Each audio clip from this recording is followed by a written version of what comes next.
Good morning, everyone. Can everyone hear me okay? Yes. Well, first of all, good morning again, and thank you for joining us this morning. My name is Donna Harding, and I'm the co-owner and broker of Engel & Volkers in Nova Scotia. I will be your moderator for today's event. Please be aware that this session is being recorded, and a link will be available at the end of the presentation. First and foremost, it is imperative to understand that foundationally, we applaud all initiatives being made by all levels of government, federal, provincial, and municipal, to open up housing stock for Nova Scotians. Secondly, we are not the only province that levies an additional tax on those buying real estate from outside the province. Other provinces like BC and Ontario levy as well a one-time tax on foreigners, non-Canadians, in specified areas of their provinces where they wish to leave housing stock for locals. On Prince Edward Island, for example, they have a Lands Protection Act, which is an additional tax based upon larger parcels of land with large waterfront footage. However, they open those properties for outside acquisition once they sit on the market for 90 days. Of particular note is that Nova Scotia is the only province that levies an additional tax on anyone from outside the province, which includes our fellow Canadians. As such, the Provincial Deed Transfer Tax presents a significant reputational risk for our province at a time when we're opening our borders. We feel that welcoming those who wish to purchase seasonal properties, new development units, and others purchasing for post-secondary schooling, or those who identify as Nova Scotians, should be considered for exemptions to the Provincial Deed Transfer Tax. As such, we have identified 6 potential additional exemptions to alleviate the harm that the PDTT is causing.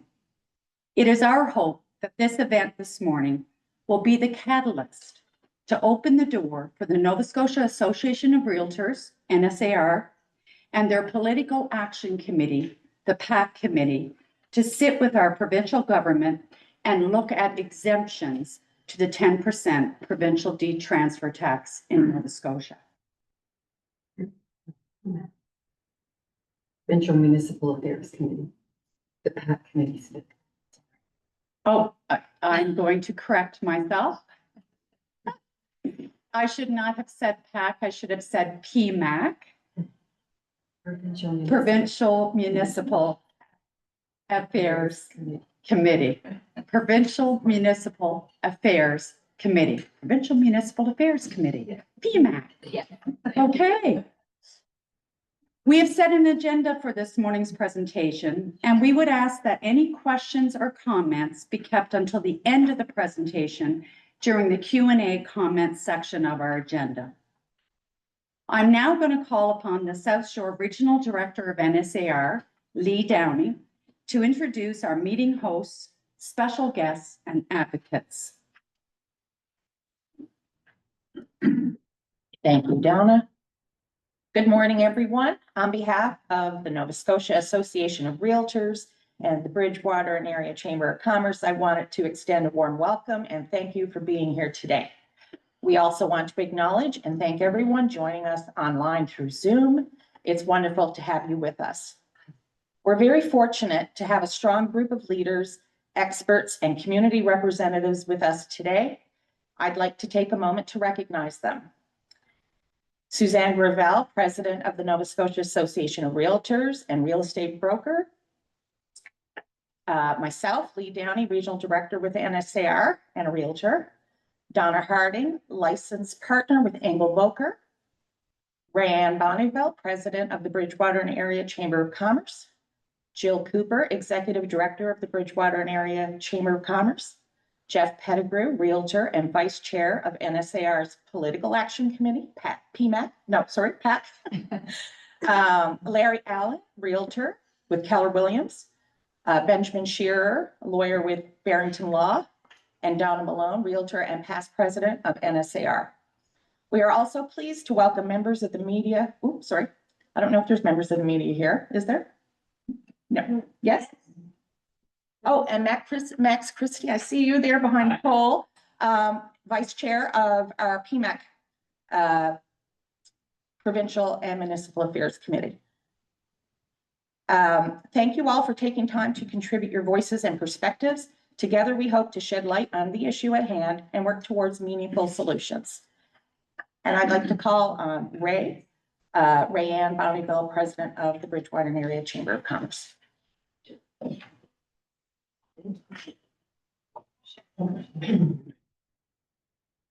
Thank you, Lee. Actually, it was Lee Downey who first initiated this event happen, in my opinion. We had a meeting where we were speaking with the Liberal Caucus MLAs, and this PDTT was one of the main issues that was brought forward, which initiated conversations on how the Chamber and NSAR could bring an event to light. So thank you, Lee, for that.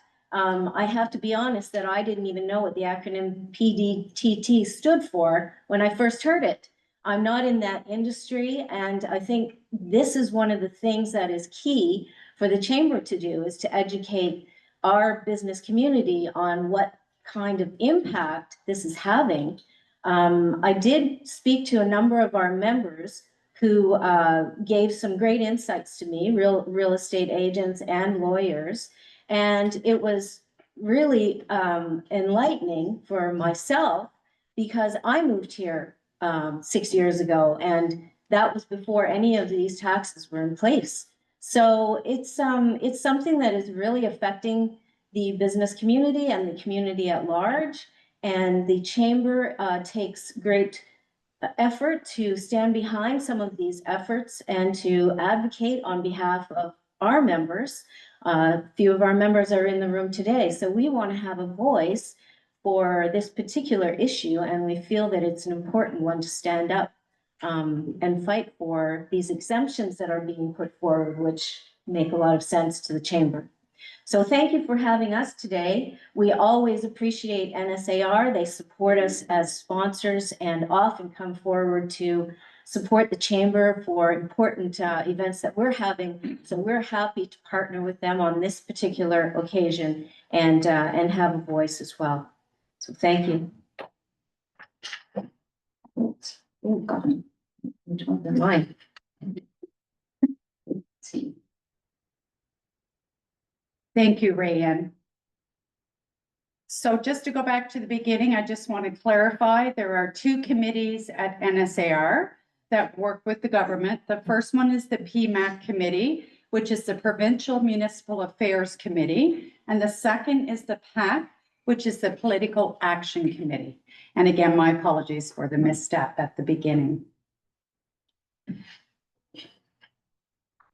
So it's now my job to present the 6 exemptions that have been developed.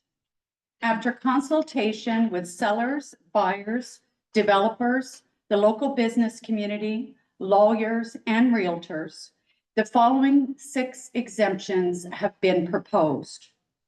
As I stated earlier, it is our hope that the provincial government will open the door for consultation on these and potentially other exemptions with NSAR and PMAC, as well as, of course, our local municipalities and chambers. The 6 exemptions in no particular order are: number 1, properties exposed to the market for more than 60 days that have not sold to Nova Scotians should become exempt from the Provincial Deed Transfer Tax and become available to out-of-province buyers. Number 2, any property being purchased for student housing by parents or another party from outside Nova Scotia should be exempt. Vacant land should be exempt, as it is with the foreign buyers ban. Co-signers should be exempt. In other words, those people moving to Nova Scotia but requiring a co-signer from outside Nova Scotia should be exempt the Provincial Deed Transfer Tax. Number 5, developers creating new construction housing and condo developments should be exempt. Number 6, Nova Scotians who had to move away for work or anyone who identifies as a Nova Scotian and wishes to purchase property in preparation to move back to Nova Scotia at some point in the future should be exempt. These 6 exemptions may not be exhaustive or cover all scenarios. They are being presented to highlight the negative impacts identified in our research and to open the door for future discussions with the provincial government. There are many impact statements and simply not enough time to present them all here. We went out and requested impact statements from all parties that have been affected by the Provincial Deed Transfer Tax. We are expecting more to come in. In fact, we had 2 more come in just this morning. And we expect many more to come in after the event today. And I will cover how that will work in the next steps and closing remarks this morning. We welcome all impact statements from all parties and encourage everyone to submit them to Tanya White, and her email is twhite@nsar.ns.ca. That's twhite@nsar.ns.ca. And in the hopes of blowing Tanya's email up, I will repeat that again at the end.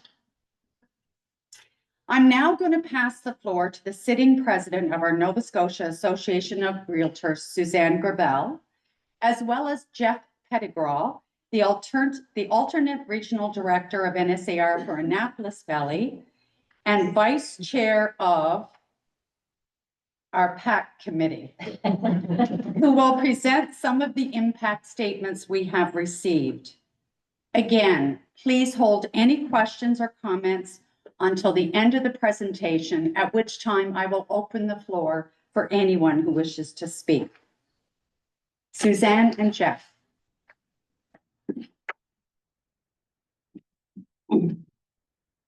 Thank you, Donna. First of all, we truly appreciate everybody's time this morning, and really, I found it quite ironic when I was driving down here, listening to the radio, that the city councillors of Halifax are considering raising the 1.5% deed transfer tax to fund infrastructure. Halifax needs a new police station. They want to fix up the Halifax Forum. They didn't say what they wanted to raise it to. They only said that that's the only 2 things that were mentioned that need fixing. And they're looking at the citizens of Nova Scotia to provide that income for them. So I just found it quite ironic that they would like to do that. They also are talking about a tiered system, a system where a property from 200,000 to 2 million would be taxed at a certain rate, and anything over 2 million would be taxed at another rate. I guess they're having some success in other provinces, so they are going to be looking at that. I have no opinion on either one of those, as I've not had enough time really to research and see what the benefits for our province would be. At this time, I would like to thank all the people that have sent in their impact statements. They're quite impactful. And having talked with a lot of these people, they are struggling. Sellers are struggling to find buyers for their homes. A lot of these people are seniors. This story I'm about to read, this impact statement I'm about to read, is from some seniors. My husband and I are proud retired Nova Scotians and have voted and supported your government these past 2 elections. It is with great concern that we write this letter asking for your consideration as it relates to the above noted tax. We are 70 and 67 and have both worked our entire lives and paid our taxes. Neither one of us had a company or government pension, so our monthly income is CCP, CPP, and old age pensions. We were planning on the sale of our home to provide us with comfortable retirement. We listed our home, a 1-acre, 3-bedroom home on St. Margaret's Bay waterfront, 279 days ago. And it was more than that. It's been more than that because I've had this for about a week. Throughout this past summer, there's been interest from out-of-province tourists who are shocked that when told the 10% tax would be added. Our summer neighbors from out of province have also remarked that they are happy they bought previously because they never would have. These summer neighbors contribute significantly to our community by way of restaurants, groceries, NSLC, gas, Nova Scotia Power, year-round inside and outside maintenance, security, property taxes, etc. I am certain you both are well aware of the financial benefits these visitors bring to our province, and she means Premier Houston and Honorable Minister Balzer. Unfortunately, this tax is not only hindering out-of-province buyer, but is also hurting your senior Nova Scotia residents who are relying on the sale of their home to improve their financial well-being in retirement. We respectfully ask that your government take an immediate look at who this tax is essentially helping compared to who this tax is genuinely hurting. And I have another story. Please go ahead. Okay. This is on vacant land. I think you're doing vacant land. Yep. Okay. First, the 10% additional deed transfer tax on vacant land very negatively impacts local Nova Scotia sellers. Now, I found it very interesting that the foreign buyers ban, you can buy vacant land here. The sellers for these properties are Nova Scotian, but there are seems to be very few Nova Scotia buyers inquiring on these properties. Many buyers are inquiring from other provinces and would like to build their permanent home in Nova Scotia, but typically construction of a single-family home in Nova Scotia can take anywhere from 8 to 12 months. Now, we do understand that there is an exemption. You can request a time extension if you are building a home and it's going to take longer than 6 months, but you only have a one-time time extension for this. And if anything happens, Mother Nature comes in and does whatever it is, or what your contractor is not on time, anything happens, you only get that one-time exemption. And if you go beyond it, you will be charged that extra 10%. Furthermore, most Nova Scotians are not actively trying to buy land 45 minutes from central Halifax. And these out-of-province buyers are not actively hurting our housing stock. They are Canadians helping our Nova Scotia sellers and our local economy. Now, I have many, many more impact statements that we will be sharing, and I'm going to let Jeff Pettigrew read the ones that he has as well, and we'd be happy to share, and we look forward to receiving more. Thank you.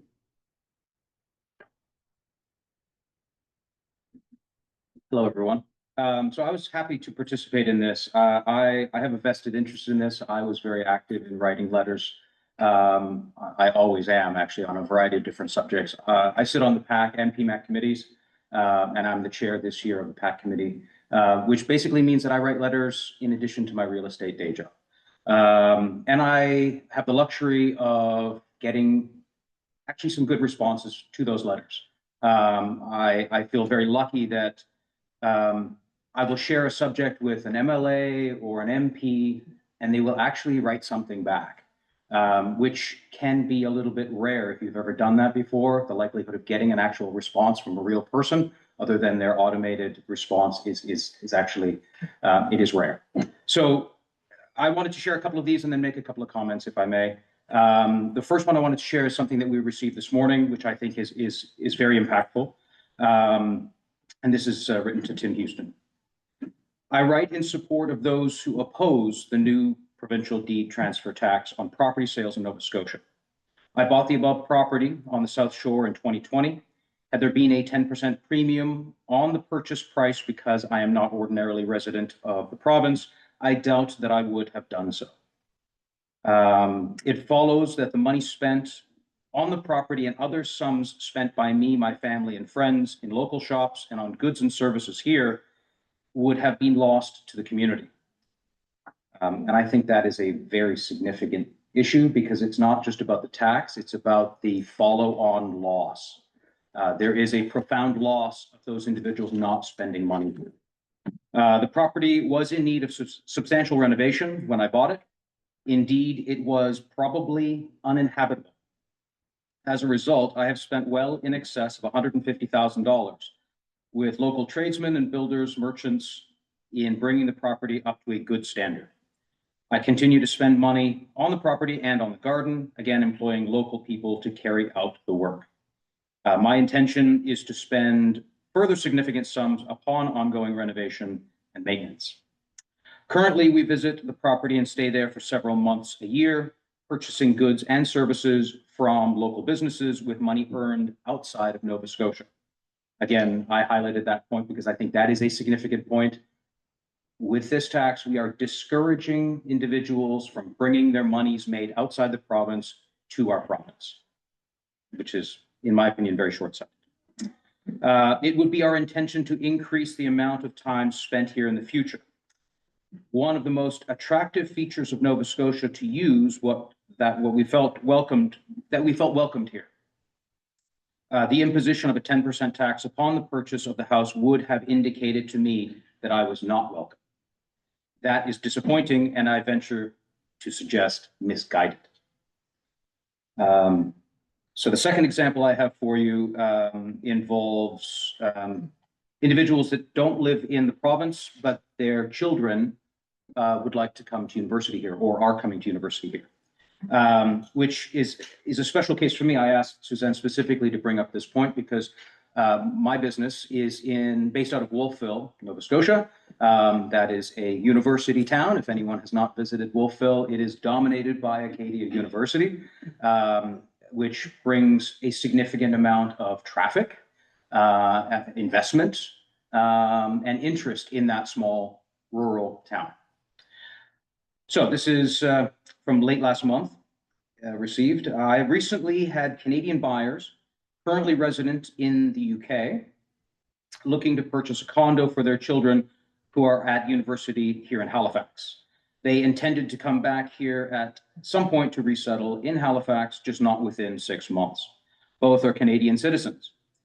The idea was that for the children to stay at the condo to save us student accommodation costs and for parents to take occupation of the condo after the kids graduate. They would have proceeded with the purchase of a high-value condo if not for the 10% non-resident deed transfer tax. These are Canadian buyers originally from Nova Scotia who have dutifully contributed to the Nova Scotia economy over many years by enrolling their children in universities here and who plan to come back here for retirement. I'm unsure if they will come here at all anymore, given how they feel slighted by the province. Nova Scotia has lost out on 2 high net worth individuals coming here for their retirement, bringing back their wealth to this province, as well as all future contributions to Nova Scotia during their decades of retirement ahead. I think there's a lot of significant points in that very short testimonial. I think there is a knockdown and a long-term effect of this, and it's not just pay a tax and move on. This is something that does impact Nova Scotia businesses over the long term. You know, whether these folks are coming here, they're buying a cottage here, and they're coming here and spending a few months a year. Those folks are buying our wines and our beers made local. They're buying gas and insurance for their vehicles. They need to get around. They're buying groceries. They're impacting the economy in so many beneficial ways, and we are losing that by implementing a short-sighted tax upon them. I could not believe when I first saw the original 5%, and then to double down on that to make it 10, I thought was poor judgment. I did highlight a couple of other kind of key points. One was about how much money individuals bring to the province from outside of the province. And it struck me on the way down here. I drove from the Wolfville area this morning. I left the radio off, unlike Suzanne, who was listening to the news. I find I get some good thinking done in the car. And it did impact, or did come to me that individuals that are coming here for their retirement, they're also bringing nest eggs with them. They're also bringing their retirement funds with them. That is going into our local economy as well, whether that's into their investments in the province, whether that is into other real estate ventures, investments in, multi-units, things like that. We are taught from a very young age, our homes are our retirement account. It's a way to plan for our retirement. And this is something that definitely negatively impacts individuals' abilities to plan for the retirement. Here's a numbers example. I know Tim Houston is a numbers guy. So always good idea to, throw the numbers out there and get the impact there. So here's a part of an example from September 10th of this year, talking about how the tax would have generated $50,000 in a charge. And after exploring whether there was any way that they might avoid the tax, those buyers determined that they would not be buying in Nova Scotia at all. So they explored their options. They looked for an exemption. They couldn't find one. That's why these exemptions that are put forward today are so important. Because again, there are ways to generate income for the services that we need, but it may not be this way. And I think the reason that we have exemptions to the matter instead of asking for it to be removed completely, I think shows how we want to play well in the sandbox. We hope the government does too. Unintended consequences that are particularly harmful to rural properties. So I think that's something that is significant in the Valley. Our average priced home sale is different than that of downtown Halifax. So when we're talking about some sort of a number value above or below, remember those are different numbers in different communities. That's going to be different in Cape Breton than it is in the Valley versus Yarmouth versus in downtown. And the other thing I wanted to bring up was just the kind of the optics of this. This, to me, in my letter that I wrote to Tim Houston, I also CC John Lohr, who is my MLA as well in my area. And I have a good relationship with both of those gentlemen. I've spoken with them directly. I have written them letters that have probably got the hackles up in the back of their neck. But at the same time, I try to be fair. But the one thing that I think is significant here is that you have a system that impacts Canadians at a time when they are spearheading the idea of breaking down interprovincial trade barriers. And this is clearly a form of provincial trade barrier.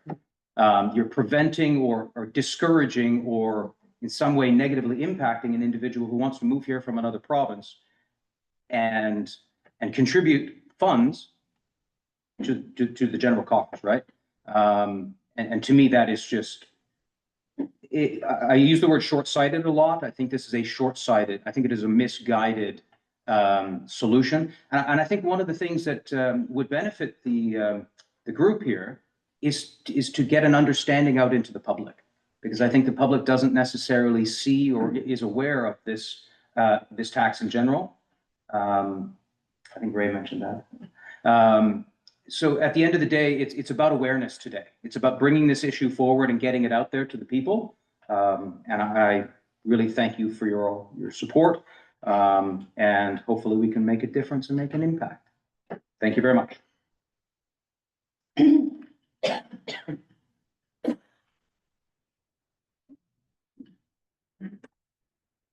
Thank you, Suzanne and Jeff.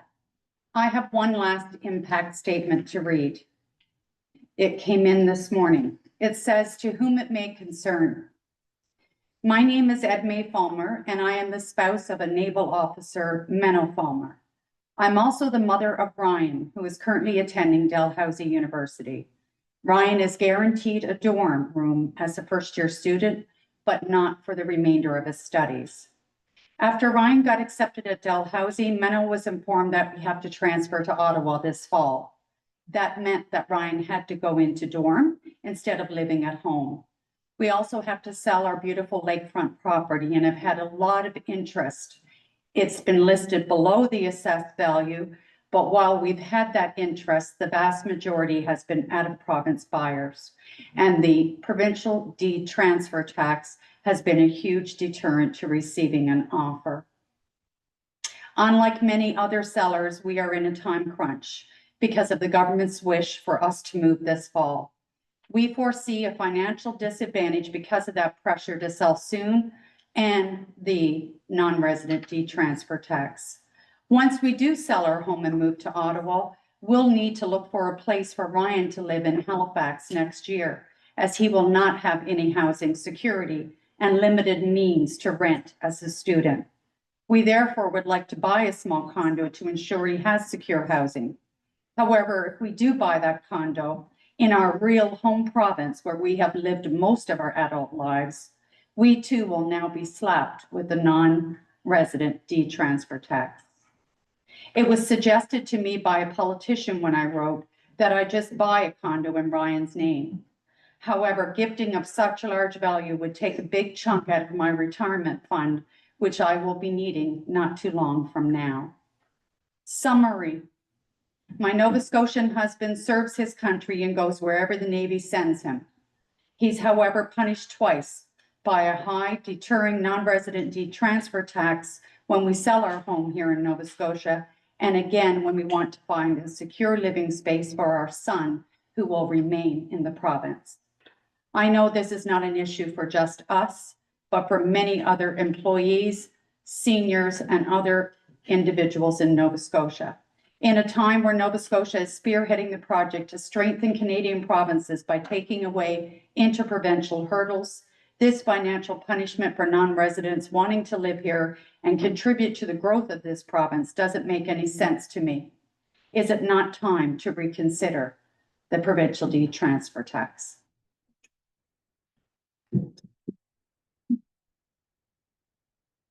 I now have the pleasure of introducing someone I've known for a great deal of time, Larry Allen. Larry is a realtor with Keller Williams, and he does a lot of new development projects. And as we know, we have many impact statements that have already come in from developers, as this is another very important piece of the problem. Without new development, we cannot make properties available to Nova Scotians. But in order to get these developments off the ground, we do need out-of-province investment into these projects. So without further ado, I'd like to call on Larry to come to the podium and speak to the impacts on new developments and the resulting impact in our local economies in Nova Scotia. Again, please hold any questions or comments until the end. Thank you, Donna. Thank you all for listening to me for a few moments. I am a real estate agent who works with developers, builders. I have been working with builders and developers for the past 25 years. My primary focus has been supporting housing development and pre-construction condominium and housing projects in Halifax and Nova Scotia. I also invest small equity and purchase units in each of these projects, just for full transparency. I'm here to speak from that dual perspective as a real estate professional and investor on how the provincial deed transfer tax negatively affects real estate and much needed capital investment in Nova Scotia. Let's make no mistake about it, the non-resident deed transfer tax is a trade barrier. It functions as an interprovincial tariff and is a major barrier to trade and investment. It is driving away capital investment in Nova Scotia. It is discouraging buyers who intend to move here either short-term, seasonally, or permanently. It is hurting local sellers, whether that be a condo project, resale of a condo, single-family homes, investment properties, and new housing development. It is stalling urgently needed housing starts. It has real-world impacts. Let me give you an example from a developer's perspective. New construction condo projects require 65% of the value pre-sold before the loan is even granted for construction and the shovel goes in the ground. That's a big task. If that threshold isn't met, that project doesn't get built. That means 50, 60, 100, 200 units do not get built. And of that 65% of value, historically in our projects, 15 to 20% of those buyers, early buyers and investors, are from out of province. Those buyers are not displacing Nova Scotians. They are actually adding and helping to add to the housing inventory. The reasons they buy include, as some of you folks have already heard, renting to Nova Scotia residents as an investment for short-term or long-term. They plan to move here, either immediately or later down the road. They would buy to resell to Nova Scotia residents. They're housing their children to attend university, which has already been discussed. These buyers are critical in hitting sales targets and getting projects off the ground. We've already seen multiple cancellations from out-of-province buyers in the projects we deal with, or they walk away because they will not pay a premium for that privilege of buying in Nova Scotia. The consequences of the Provincial Deed Transfer Tax, to summarize, are severe. Obviously, we've mentioned capital investment and the loss of capital investment in Nova Scotia, the loss of housing starts. And it not only affects pre-construction condos, it affects bare land condominium developments, freehold housing developments, 55 lifestyle community developments, investment properties of 3 units or less for student housing or other single-family homes. Loss of new residents at a time when Nova Scotia is now losing population once again. Stats Canada says 2024 and 2025, we will have negative growth in population, and perhaps for the next 2 years after that. So this tax could not have been implemented at a worse time. Projects are delayed or canceled. Developers will postpone or cancel projects and invest their capital in other provinces. I've had 2 developers reach out to us and ask us to work on a project with them, and they have now withdrawn that application and said we will not build in Nova Scotia again until this tax is gone. They can't do it because 20% of their market is taken away from them. You also have the loss of economic stimulus that construction projects bring. A new housing start is one of the biggest economic drivers in any community that we have. It has an exponential ripple effect through the economy, more than any other industry that we have. We have the permanent loss of residential property tax revenue. We heard this morning that they're looking for more monies in Halifax to do certain projects. This, if you don't build a 200-unit project, that revenue is gone forever, never to be recaptured. So it's very important that these things be approved. You also have the decline in university enrollment from out-of-province students. Our universities are a significant economic engine in all of our communities in Nova Scotia. And when you have a decline in enrollment, that puts significant strain on budgets for universities. And then you also compound it with a decline in foreign student enrollment as part of a national policy. So you have a double whammy to those universities with respect to their budgets. And finally, I conclude, less tangible, but no less real, is the damage to Nova Scotia's reputation. Its reputation as a welcoming place for people, for capital, for investment, for opportunity. And it is my fear that reputation could take decades to rebuild. Thank you.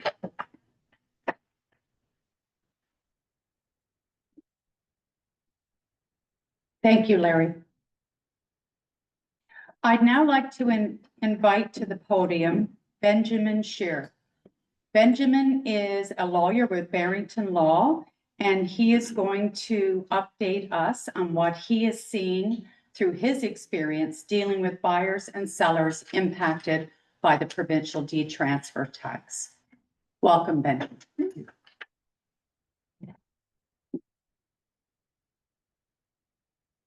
Morning, everybody. I want to speak a little bit just to represent kind of the lawyer's experience on all of this. So I hope I do a good job of that. I practice it at Barrington, mostly in Shelburne County, but I also, so as a rural lawyer, as is the case with any rural lawyer, you do quite a bit of property. So although I'm a rural lawyer, I'm also a property lawyer. And I practice a lot in Shelburne County, but also in Yarmouth County as well. So I have quite a bit of experience of both of those 2 places. And so the first thing I want to just speak about is unintended consequences. A lawyer's perspective on this is slightly different. By the time we get involved, a buyer and seller have already decided, regardless of how much the provincial deed transfer tax is an impediment, they've already decided they're going to walk through that door and continue. So we don't see as much of the decline or the I'm not going to proceed. By the time we get it, they've already decided to proceed. So I just want to speak a little bit about unintended consequences as I see it. When the government created this legislation, I think probably some examples of things that they didn't really intend, but do have a consequence in those scenarios. So the first one I want to speak about, and this has come across my desk the most, there is, of course, an exemption related to estates, where an estate may pass it to a non-resident beneficiary. What isn't available is that a parent cannot pass their property to a non-resident child while they are still living. And my interpretation of the exemptions, the way that they're currently listed, is if the government didn't want parents to be able to pass to their children, then they wouldn't have made the estate exemption in the first place. And so what this essentially does is it stops parents from being able to make that transfer to their children before they've passed. And there are certainly good reasons why they may want to do that. And also when it requires it to go through an estate, of course, states bring in probate fees and all kinds of other different things. And sometimes people may want to avoid that. And if they can't pass it to their children while they're alive, they may choose to do something different. So I've had this come across my desk multiple times. Recently was a gentleman who lives in California, and he wanted to pass a property in Cape Fichu in Yarmouth to his son. And we essentially couldn't do it because of the significant tax. And so now he's forced to do a will and wait for himself to die before he can actually get it to his child. Another unintended consequence, I would think, which is a very recent example that came across my desk as well, is I have a client who is a resident, but his spouse is not. So he is a resident of Nova Scotia according to his income tax. His spouse is not a resident of Nova Scotia according to her income tax.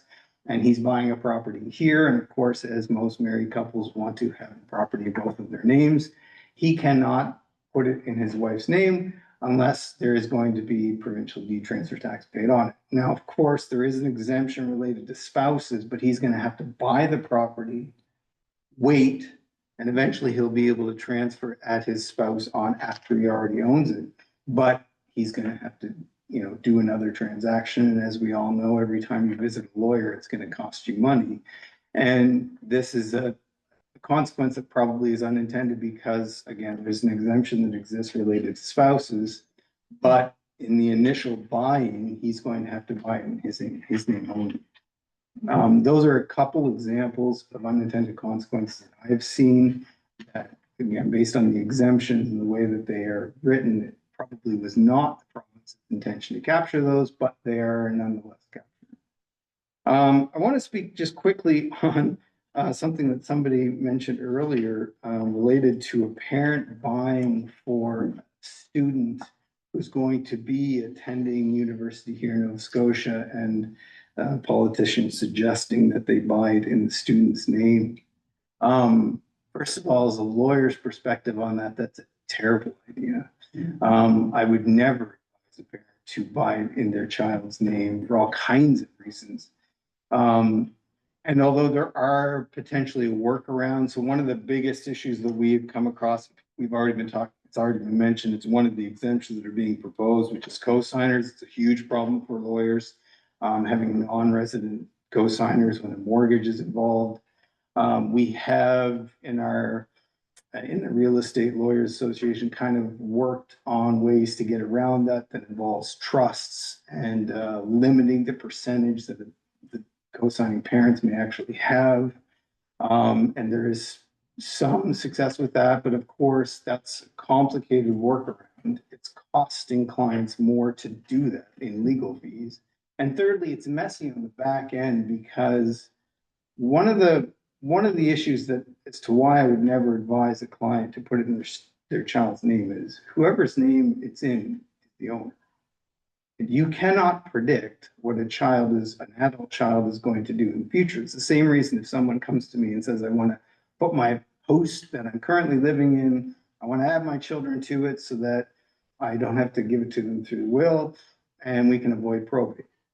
Now there's a deeper conversation about that because when you do that, your child becomes as much of an owner as you are. And I've seen too many times, you do not control how your children are going to react to things and problems can be created.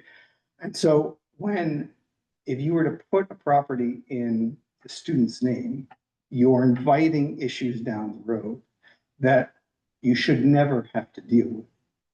And whenever there is messiness and potential for things to be complicated, if they don't go according to plan, and you have to get lawyers involved to clean it up, of course, you're adding to the expense and the complication of something that shouldn't be complicated in the first place.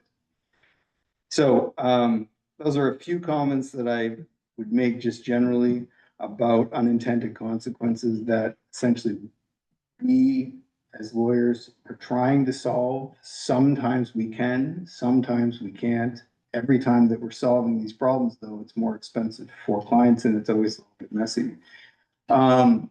Other than that, I'm going to complain about a couple little things that probably nobody else cares about. But as lawyers, we hate the fact that we now have to collect SIN numbers for clients. Something that makes me very uncomfortable. Never had to do prior to the Provincial Deed Transfer Tax being implemented. And another thing that it requires us to do is when people own as joint tenants, legally speaking, they essentially own it together as one. This forces us to determine the percentage of ownership, which is a very technical thing, but from a legal perspective, there is no percentage of ownership when you own it as joint tenants. But the province requires us to put a percentage so they know who owns what percentage of what property, which is, again, technically incorrect. So it's just me complaining about a technicality, but so that would be an example, in my opinion, of, and I could talk about this a bit more, but won't, but just of a legislation that was rough and could have been better thought out and better planned and wasn't. And the exemptions that are the 6 exemptions being proposed are certainly a good idea. As a lawyer, I know that we would prefer a better laid out, better planned, better thought out legislation overall so that these kinds of things could be resolved. Appreciate it. Thank you very much.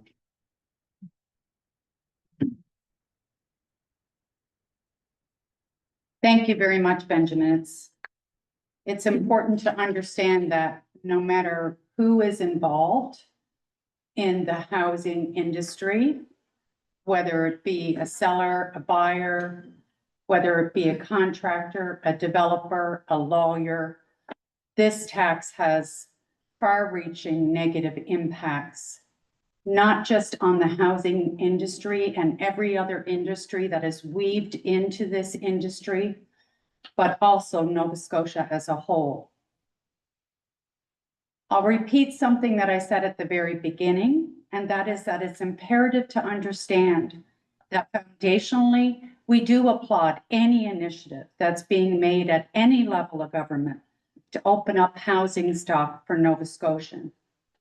Today is not about that. Today is about increasing awareness across the province because the Provincial Deed Transfer Tax of 10% that is currently in effect is having not just reputational risk, but risks that are spreading through every level of our economy, including investment in our province that we very much need. The other point that we really wish to bring forward today is that we feel it's necessary that realtors, lawyers, and others in the housing industry get to have a seat at the table to discuss what is best for the industry with government. So it's very much our hope that today's session will help contribute to that. Before I open the floor for questions, I'm going to quickly reread the 6 exemptions because we do not have a PowerPoint so that you are aware of them. Number 1, all properties exposed to the market for more than 60 days that have not sold to Nova Scotians should become exempt from the Provincial Deed Transfer Tax and become available to out-of-province buyers. Any property, number 2, any property being purchased for student housing by parents or another party from outside Nova Scotia should be exempt. Number 3, vacant land should be exempt as it is with the foreign buyers ban. Number 4, as Benjamin just spoke to, co-signers for individuals living and working in Nova Scotia are facing an egregious tax in order to support those individuals in the acquisition of housing. So we are stating that co-signers should be exempt. Developers creating new construction housing and condo developments all over Nova Scotia, from Meat Cove, Cape Breton to Yarmouth, are being impacted by the Provincial Deed Transfer Tax, and they should be exempt. And finally, any Nova Scotian or someone who identifies as a Nova Scotian and wishes to purchase property in preparation for an eventual move back to Nova Scotia should be exempt. We have now come to the part of our agenda where we are going to open the floor for questions and comments. For those of us present in Bridgewater this morning, and again, I wish to say thank you for all of you who have driven so far to attend with us in person. If you wish to ask a question or make a comment, or you have an impact statement to deliver, we have a mic at the front that's been positioned the way it is to ensure that the Zoom camera is working. When you come up to the front, I would ask that you identify yourself before you speak. For those on Zoom, Tanya is going to keep an eye on any hands up on Zoom, as of course I can't see it from my vantage point, and I will call on you in turn. There may be questions or comments that come out today that are outside the scope of today's presentation. If there are any of those, we are going to put them in a parking lot. And you can rest assured that any parking lot questions or comments will be dealt with by NSAR in due time. So I will now open the floor. Yes, Suzanne, would you like to step to the mic? Okay, probably not. I could probably be heard okay.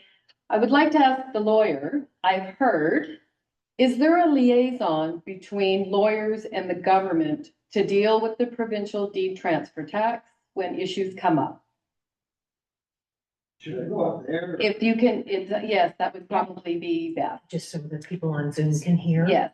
So for the people on Zoom, the question that Suzanne has proposed is whether or not there is a liaison between the government and lawyers to deal with issues when they're confronted with them for the PDTT. So that is true. We have been given an email communication that we send off if there is questions that we have related to the way the exemptions are written and a scenario that doesn't seem to fit within those exemptions. In other words, if you think of the scenario of a square peg in a round hole that just doesn't quite fit. When you get to the nitty-gritty technical side of things, from our perspective, this actually happens more than one might think.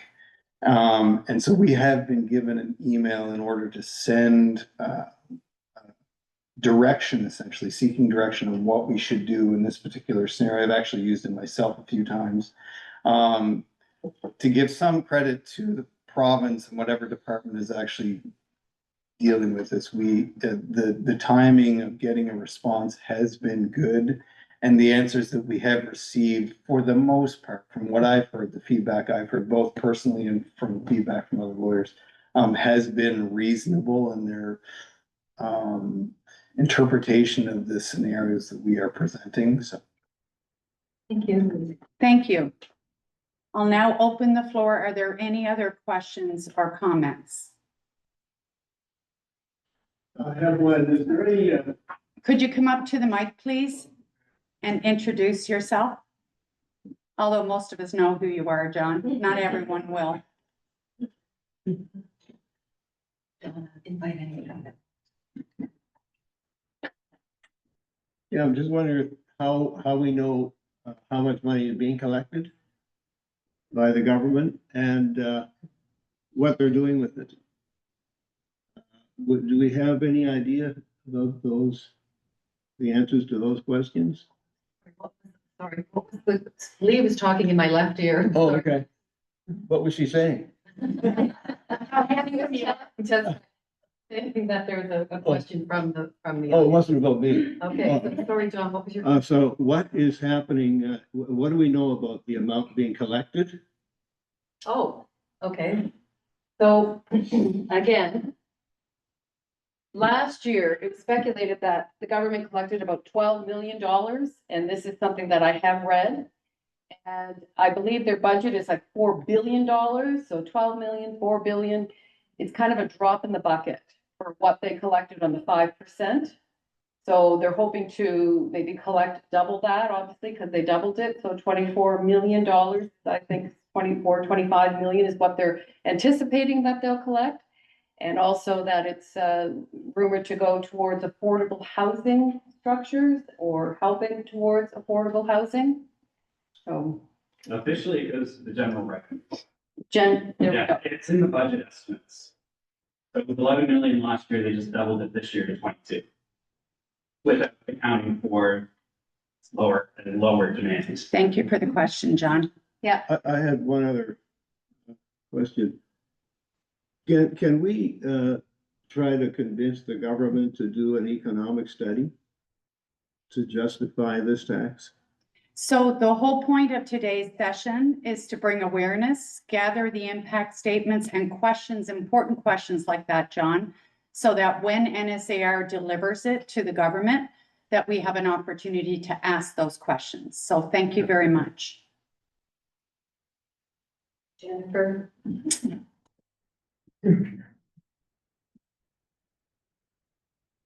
I probably don't need a microphone either, but I will. So I'm Jennifer Gray with Exit Realty. So I have two things that I wanted to mention because I have actually two clients in the last year who wanted to buy properties here, but they were in the process of retiring, but they had like 1 to 2 years left before they could move back to Nova Scotia. They both parties at different times found properties that they loved here. It's exactly what they were looking for, but they wanted to buy now, but they couldn't because they can't fully move here for another year to 2 years. So I personally think that 6 months isn't long enough because and another one actually too, they were trying to find contractors and they said, Jen, can I get a contractor within 6 months? And I said, probably not, right? So I think that it needs to be at least a year. I just don't think 6 months is long enough. And then my other comment is that I had, there were some local people here, live here, family, they could not get a mortgage. So they reached out to their cousin in Ontario who could afford to buy a house here. We found them the perfect one and for her family. So she was just gonna buy the house for her cousin to be able to live in and have a good, safe place for her children. And it was actually when it was still 5%. And at the 5%, she said, okay, you know what? I can probably do this to help my cousin. I can probably do it. But she said, I had a week and a half until the 10% kicked in. And when it went to 10%, she said, if we can get this settled before the 10%, I'll do it. But after the 10, we cannot do it.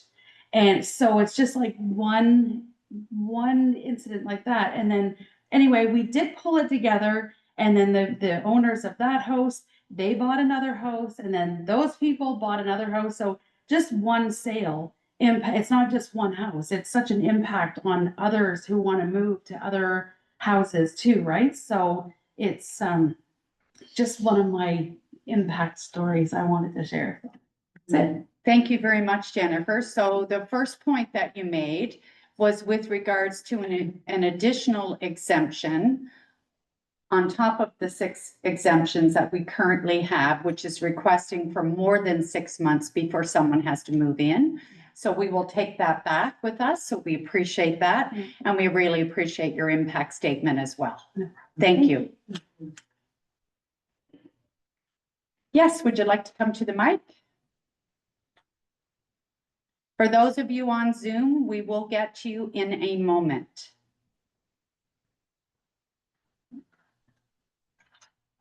Good morning, Stefan Sieber. I'm with Engel Focus Liverpool. This is a comment and a statement. I'm 17 years in business now. I work mainly with foreign clients. And I think the biggest, what I see is the reputation impact. I had several clients this year who decided not to purchase, but the reason wasn't necessarily the money. It was the, oh, you don't want to have me here. We have to pay, if we don't long enough here, we have to pay already taxes. But on the usage, we usually pay more taxes on the property than everybody else. Anyway, plus that on top, it's just, we get the message. We hear that we're not welcome. Then people who had properties here for 30 years, we really needed them 30 years ago. I came 30 years ago from Switzerland, helped the community build. Now they want to sell somewhere in Shelburne, that area, and they have a hard time to sell. That's kind of the thank you we give to help to build up what we have right now. That would be it. Thanks. Thank you. So with regards to Stefan's comments, the first one was on reputational impact. And we're hearing a lot of those stories. And the second comment with regards to foreigners, I think it's important to understand that we have welcomed foreigners into Nova Scotia since the early 1700s. They are very much a big part of our communities, of our economies. And in rural communities, they're purchasing properties that Nova Scotians don't want to purchase. They're purchasing seasonal housing that does not impact the viable housing stock and supply for Nova Scotians.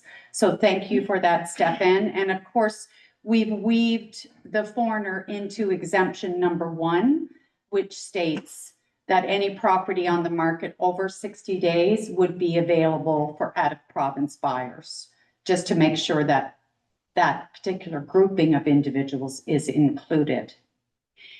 Are there any other questions or comments? Yes, please come to the mic.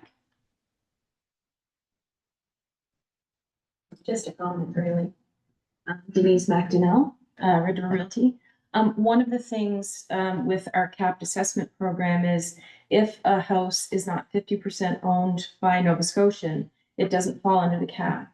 So a lot of people who don't live here who own these properties, they're paying on the actual assessed value, which is year-over-year revenue, as opposed to one time. So I think that's revenue that would disappear, as we lose buyers who don't live here. Second comment is about markets. Sometimes we don't consider as much. Cheticamp is a good example. Lower cost of housing. We look at who this legislation is trying to help, but we also have to look at who it's hurting, and it's hurting Nova Scotians. So if you consider somebody with a small, moderately priced house in Cheticamp, nobody's entitled to a certain amount of return on their property, but not being able to sell that house might mean that an 80-year-old can't move into Père for the winter. Spending another year, you might only have 2 buyers a year for a house like that. And if you lose one of them or both of them, normally it's a shed camper who's gone down the road to work. You don't sell it. You're another year in your house. You're having to have support from the community to live there as you age. So I think we don't really know how many Nova Scotians this is hurting. We tend to be focused on who it's helping. And in places like that, people from other provinces aren't able to buy, but local people aren't coming to buy it either. And that's one of the problems. It just doesn't sell. Denise, Thank you, Denise. you had told me a story about the nurse in Pictou County. Yeah. Can you just quickly go- Well, I ended up deciding to go work in Moncton because her parents were going to help her buy. It just made more sense for her to do that because she wasn't going to be able to buy a property here. Thank you, Denise. So Denise has brought up 3 points. The first one Stefan alluded to when he spoke, and that is that when you're from out of province, your assessment is not capped like Nova Scotians. In fact, 50% or more is not capped.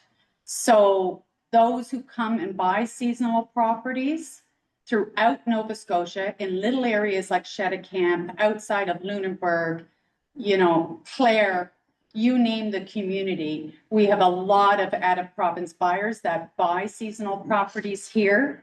Those individuals do pay higher taxes already and contribute great revenue to the province. Denise's second point was how many Nova Scotians are really being impacted. They're probably being impacted in every area, in every community type. And I think Denise's point about seniors is very important. Most people that are seniors today, myself included, we were raised to put most of our equity into our homes. It was all about buying a home, getting it paid off, and having that for your retirement. If you're a senior right now who's living outside a major metro area and you're trying to sell that home that you have lived in for many, many years and considered a labor of love, you're having an issue selling it because these are often not homes that Nova Scotians necessarily want to buy. They're bought by out of province individuals. And I seem to have missed the third point. That was your impact statement about one nurse that we've lost in Nova Scotia who ended up going to New Brunswick because of the Provincial Deed Transfer Tax. So thank you for that, Denise. Are there any more questions or comments from the floor? I see someone approaching the front.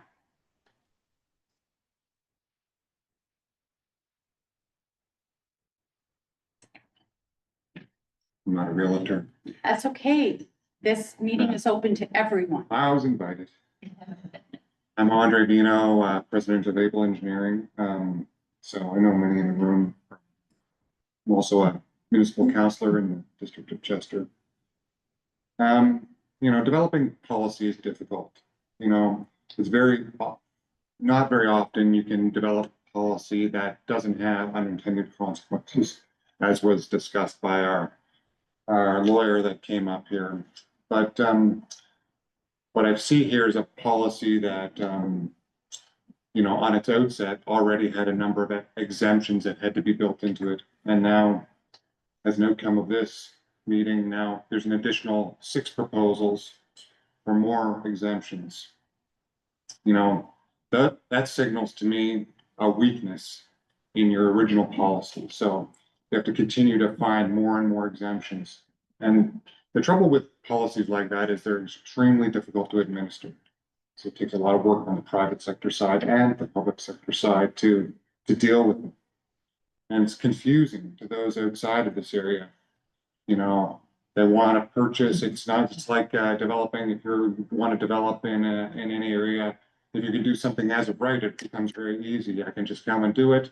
If you got to go through agreements and all this, it breeds uncertainty, which is never good for the economy. People want certainty, especially in investing. And that's what this is about, investing, isn't it? So, the guy that this was brought in originally, I believe, was to somehow benefit housing. This was what it was for originally. I think the original proposal was it was going to be a blanket annual cost that was going to be on out of province residents. And then I think they scaled it back to this just one-time deed transfer, and everybody, you know, had a big sigh of relief because the original proposal was so bad that even this less worse option seemed okay at the time. But, you know, we've had many people up here lamenting the various problems that it's continued to creep in. So, and I don't think we need to belabor that too much. But, you know, I think at some point the province needs to somehow answer how effective this policy has been. You know, like what metrics can they offer to say that, you know, this 11 million that they've been levying, how has it benefited Nova Scotians? You know, I think it would be a challenging effort to undertake to explain to anybody how taxing is going to benefit the economy. I've never observed that to be the case. But I think at some point people have to rise up and ask, you know, how you put this extremely problematic policy in place with all kinds of weird unintended consequences. We're going to have to build more and more exemptions into it to make it actually functionally work in some sort of limited way. What's the benefit? Because we know what all the negatives are. So I guess, I mean, you know, the real estate transaction process is a time of a lot of money moves at that time. And so things that there's a gentrification of property that happens, that, you know, all kinds of industries like engineering or the trades, they all benefit from that. So it's a very important moment in time on a property. And when you impact that, it impacts, it's so wide reaching that it's really hard to identify, like really put a fine point on how you can benefit. You can't just say, well, it's $11 million and we're going to put that towards a housing project. Well, I think there are many cons that come with that 11 million. And I don't know how, on the other side of this argument, you know, through your association and others, how you can explain to the government, the provincial government, you know, what the downside is.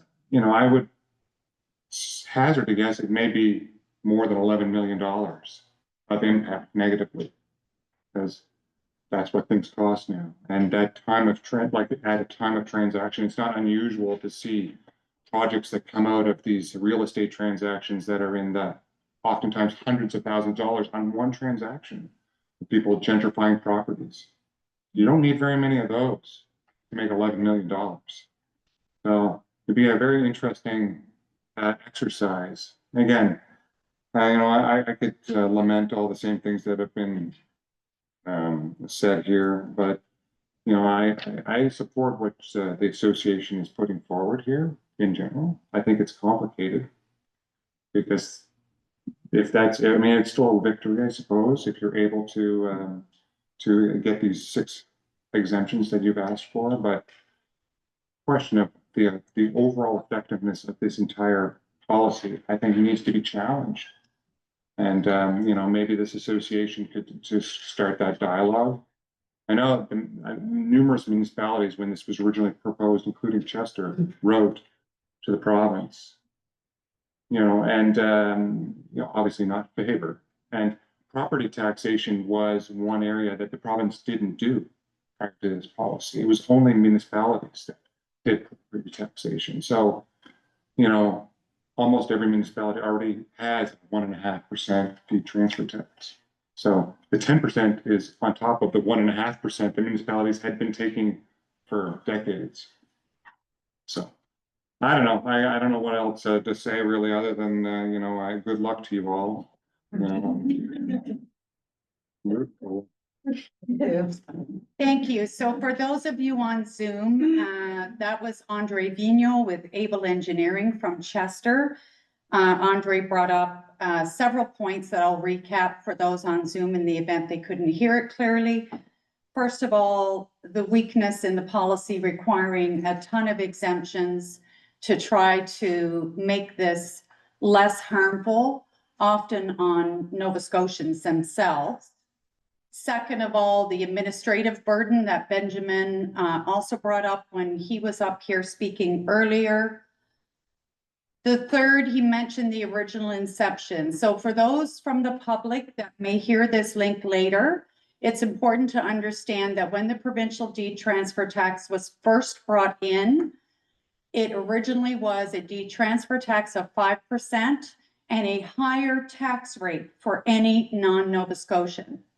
At that time, all of the non-Nova Scotians, along with many of us that have been very vocal about this policy from the very beginning, there was a huge outcry. And so the government did back down on the additional higher tax rate for non-Nova Scotians, but kept the 5%. Of course, that 5 went up to 10 at the 1st of April. The other item that Andre brought up was the importance to see what kind of data there is available. And John brought this up as well, as to where this money is, how much is coming in, and where it's going. But Andre's point is a very important one that I would like to reiterate. And that is, you have to take the message of whatever that number is and compare that to the amount of revenue that is currently being lost. It is not just a one-time transaction. It is a gentrification of property. It is property management.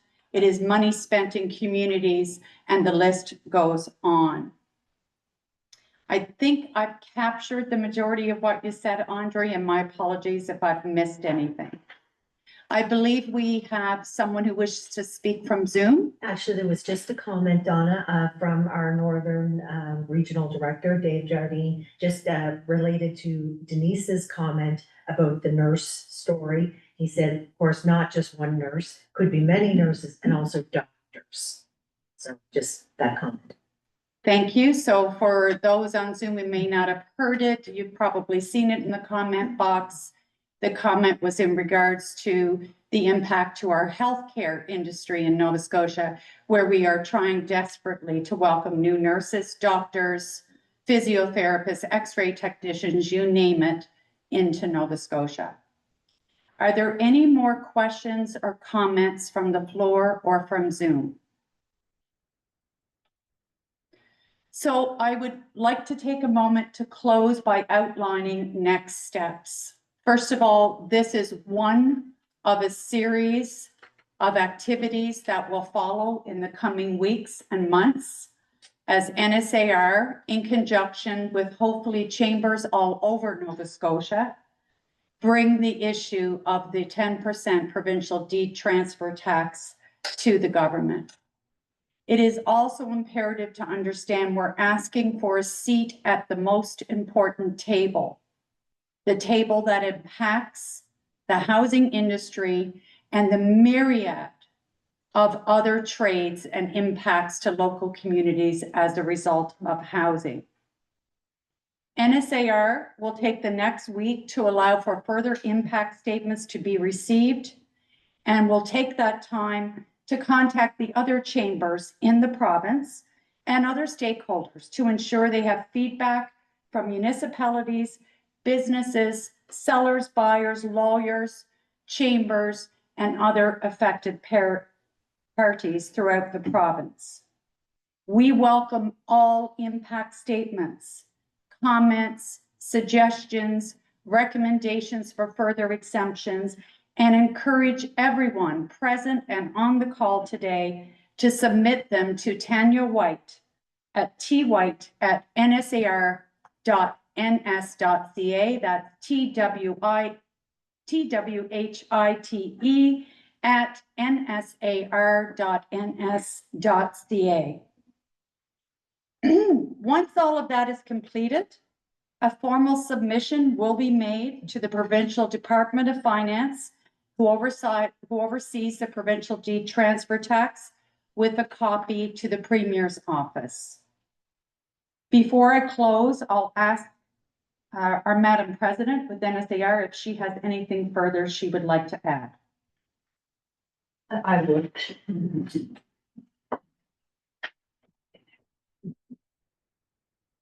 as we go through this exercise, it's in my nature, I can't stop. I won't be able to stop until we get the attention and a conversation that this deserves.